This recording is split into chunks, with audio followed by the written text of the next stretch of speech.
بسم اللہ الرحمن الرحیم۔ السلام علیکم ناظرین، حضرت حذیفہ بن یمان رضی اللہ عنہ اور حضرت عبداللہ بن جابر رضی اللہ عنہ کے مزارات کے ساتھ اسی صدی میں ایک عجیب و غریب اور ایمان افروز واقعہ رونما ہوا جو آج کل بہت کم لوگوں کو معلوم ہے۔ حضرت مفتی محمد تقی عثمانی صاحب دامت برکاتہم العالیہ فرماتے ہیں کہ یہ واقعہ میں نے پہلی بار جناب مولانا ظفر احمد صاحب انصاری مد ذلہم سے سنا تھا۔ پھر بغداد میں وزارت اوقاف کے ڈائریکٹر تعلقات عامہ جناب خیر اللہ حدیثی صاحب نے بھی اجمالاً اس کا ذکر کیا۔ یہ 1929 کا واقعہ ہے۔ اس وقت عراق میں بادشاہت تھی۔ حضرت حذیفہ بن یمان رضی اللہ عنہ اور حضرت عبداللہ بن جابر رضی اللہ عنہ کی قبریں اس وقت یہاں جامع مسجد سلمان فارسی رضی اللہ عنہ کے احاطے میں نہیں تھی، بلکہ یہاں سے کافی فاصلے پر دریائے دجلہ اور مسجد سلمان کے درمیان کسی جگہ واقع تھی۔ 1929 عیسوی میں بادشاہی وقت نے خواب میں دیکھا کہ حضرت حذیفہ بن یمان رضی اللہ عنہ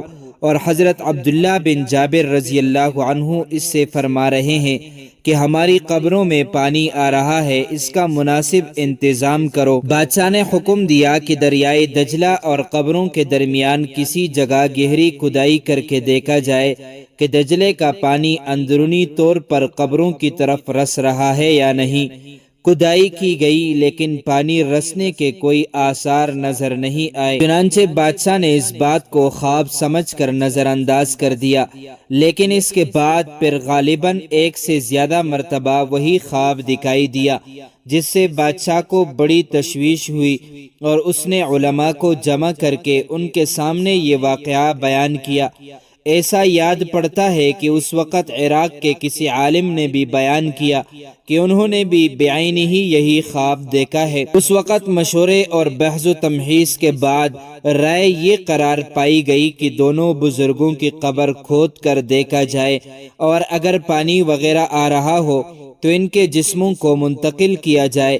اس وقت کے علماء نے بھی اس رائے سے اتفاق کر لیا، چونکہ قرون اولیٰ کے دو عظیم بزرگوں اور صحابہ رسول کی قبروں کو کھودنے کا یہ واقعہ تاریخ میں پہلا واقعہ تھا، اس لیے حکومت عراق نے اس کا بڑا زبردست اہتمام کے لیے ایک تاریخ مقرر کی تاکہ لوگ اس عمل میں شریک ہو سکیں۔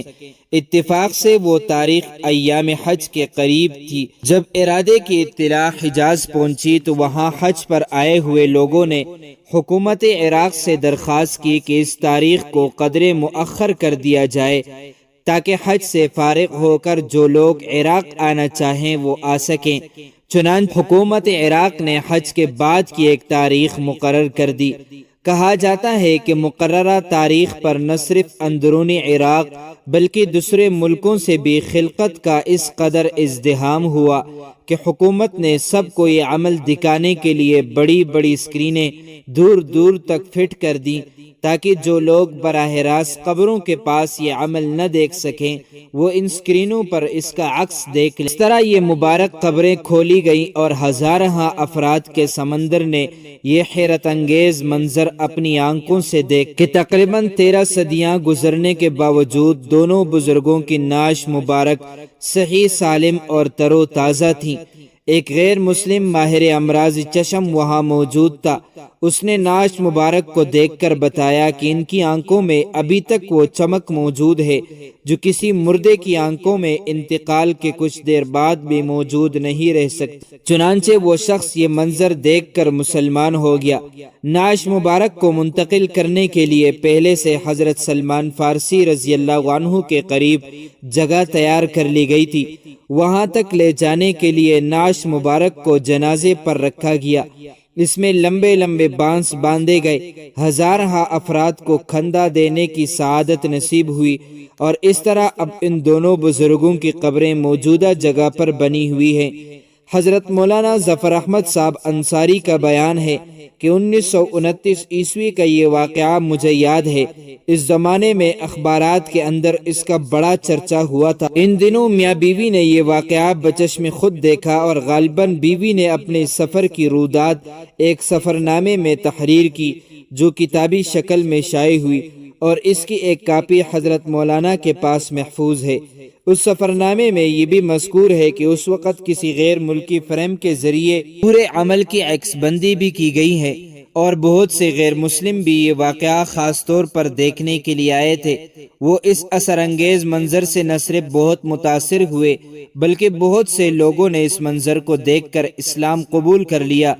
اللہ تعالیٰ اپنی قدرت کاملہ اور اپنے دین کی حقانیت کے ایسے معجزے کبھی کبھی دکھلاتے ہیں۔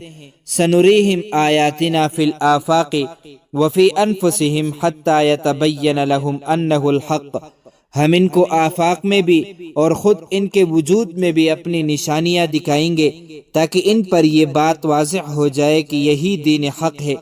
یہاں یہ بات بھی قابل ذکر ہے کہ اگر عبداللہ بن جابر رضی اللہ عنہ حضرت جابر رضی اللہ عنہ ہی کے صاحبزادے ہیں، تو یہ عجیب و غریب اتفاق ہے کہ حضرت معاویہ رضی اللہ عنہ کے زمانے میں ان کے دادا کے ساتھ بھی بعینی ہی اس طرح کا واقعہ پیش آ چکا ہے۔ واقعہ یہ ہے کہ حضرت جابر کے والد عبداللہ رضی اللہ عنہ غزوہ احد کے سب سے پہلے شہید تھے، اور آن حضرت صلی اللہ علیہ وسلم نے ان کو حضرت عمر بن جموح رضی اللہ عنہ کے ساتھ ایک ہی قبر میں دفن فرمایا تھا۔